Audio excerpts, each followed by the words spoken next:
Television first, the headlines.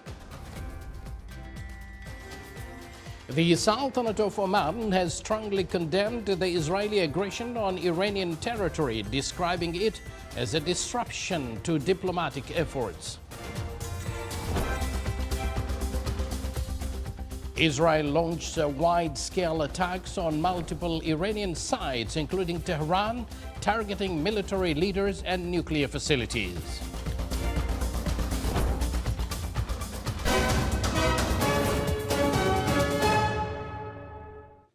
Thank you for joining us. Those were the headlines, and now the news in detail. The Sultanate of Oman has strongly condemned the heinous military aggression carried out by Israel against the territory of the Islamic Republic of Iran, which targeted sovereign facilities and resulted in casualties. Oman considers this act as a dangerous and reckless escalation that constitutes a flagrant violation of the United Nations Charter and principles of international law. These represent unacceptable and continuing aggressive behavior that undermines the foundations of regional stability. In a statement issued today by the Foreign Ministry, the Sultanate of Oman emphasized that this assault comes at an extremely sensitive time when international efforts are intensifying to resume nuclear negotiations between the Islamic Republic of Iran and the United States. This clearly reveals the deliberate intent to obstruct the diplomatic process and ignite a broader conflict with grave consequences for regional and international peace. The Sultanate of Oman holds Israel accountable for this escalation and its consequences. Oman calls upon the international community to take a clear and resolute stance to halt this dangerous course of action, one that threatens to marginalize diplomatic solutions and undermine regional security and stability. The Foreign Ministry reiterates Oman's steadfast position that security cannot be achieved through aggression, but rather through dialogue and peaceful means, while respecting state sovereignty and upholding international law and justice. The Foreign Ministry urged its citizens in tense areas to exercise caution regarding their safety and security and to leave whenever circumstances permit, given the serious security repercussions in the region. The ministry emphasized the importance of registering their contact information with the Omani embassies or via the Foreign Ministry app. The ministry also called on citizens wishing to travel to these countries to postpone their travel for the time being. Israel has announced that it launched extensive strikes on multiple Iranian locations, including the capital, Tehran. The Israeli military stated that the attacks targeted top Iranian military commanders as well as sites affiliated with the Islamic Revolutionary Guards Corps, nuclear scientists involved in uranium enrichment, and facilities linked to Iran's ballistic missiles program. Dozens of fighter jets reportedly struck various targets across Iran, with the operation expected to continue for several days. Meanwhile, Iran state television reported hearing multiple explosions in Tehran, noting that the country's air defense systems were activated and that Iranian airspaces has been closed as part of a state of high alert. The Atomic Energy Organization of Iran has confirmed that various parts of the Natanz enrichment complex were damaged as a result of the Israeli strike on Iranian territory. In a statement issued today, the organization said investigations are still underway to assess the full extent of the damage. However, no casualties have been reported among staff stationed at this site. The statement also emphasized that initial assessments revealed to no radioactive or chemical contamination outside the facility. It added that Israel's actions are in violation of the international law, including resolutions of the International Atomic Energy Agency's Board of Governors and the United Nations Security Council.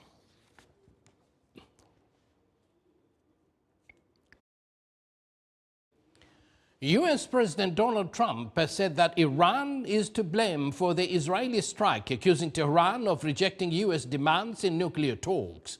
The U.S. has denied any involvement in the operation, and he has addressed the situation in Iran during a speech earlier today. Here is what he had to say. I want to have an agreement with Iran. We're fairly close to an agreement. We are fairly close to a pretty good agreement.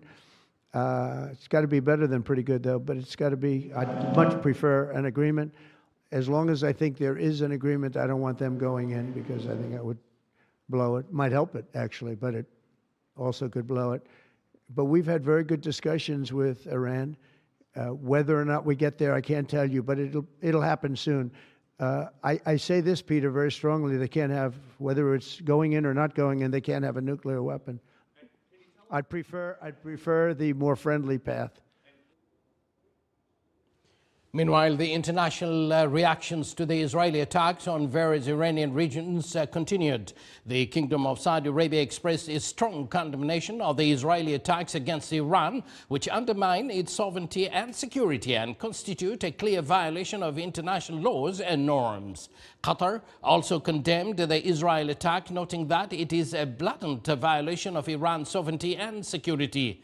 British Prime Minister Keir Starmer also called on all parties to reduce tension, describing the attacks as worrying. China expressed its concern about the dire consequences that could result from these operations and urged the concerned parties to avoid further escalation and tension and to act in a manner that serves peace and stability in the Middle East. Meanwhile, the United Nations, through its Secretary General Antonio Guterres, called on both sides to exercise maximum restraint and avoid sliding into a wider conflict, a situation the region cannot tolerate. For its part, the European Union urged all parties to exercise restraint in the Middle East. European Union High Representative for Foreign Affairs and Security Policy Kaja Kallas said that diplomacy remains the best way forward to achieve convergence of views. Dozens were killed and injured as Israel airstrikes continued to pound various areas across the Gaza Strip. According to medical sources in Gaza, Israeli warplanes targeted groups of Palestinians waiting for humanitarian aid near Al-Auda area east of Nusayrat refugee camp in central Gaza, resulting in multiple injuries and casualties. Additional deaths and injuries were reported following Israel airstrikes on Deir al-Balah in Al-Mawasi Khan Yunis. 2 Palestinians were killed and several others wounded when an airstrike hit a tent sheltering displaced families. Meanwhile, intense clashes continued between Palestinian resistance factions and Israeli forces along the axis of Israeli incursions in northern Gaza and eastern Khan Yunis.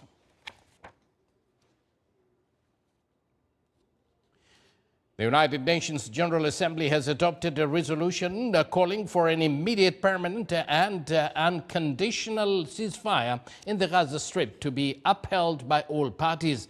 The resolution introduced by Spain received the support of 149 member states. It urges the occupying power to lift the blockade, open border crossings and ensure the immediate delivery of humanitarian aid to Gaza's population. The resolution also condemns the use of starvation as a method of warfare, calls for the release of both Israeli and Palestinian detainees, and demands that full withdrawal of Israeli forces from the Gaza Strip.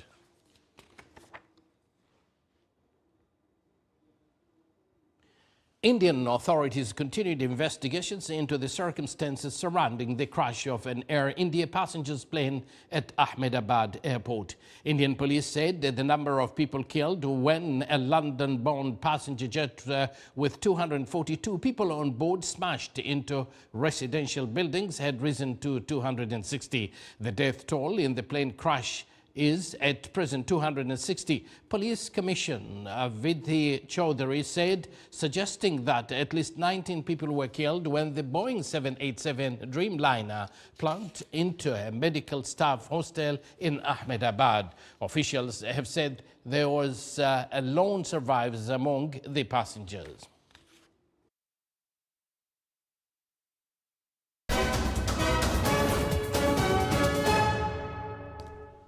Now here, the price of Oman crude oil rose by $4.05, reaching $72.78 per barrel for August delivery. It's worth noting that the monthly average price for Oman crude oil for June delivery stood at $67.87 per barrel, marking a drop of $4.64 compared to May delivery prices. And on the gold side, gold prices spiked today following Israeli airstrikes on Iran as investors rushed towards safe haven assets. Spot gold rose by 1% in early trading, while U.S. gold futures climbed by 1.2% to nearly $3.444 per ounce, marking the metal's highest level in 2 months. The precious metal has now gained approximately 3.4% so far this week amid mounting geopolitical tensions. You're watching the Sultanate of Oman television. Before we end tonight's bulletin, here are the main points once again. The Sultanate of Oman has strongly condemned the Israeli aggression on Iranian territory, describing as a disruption to diplomatic efforts.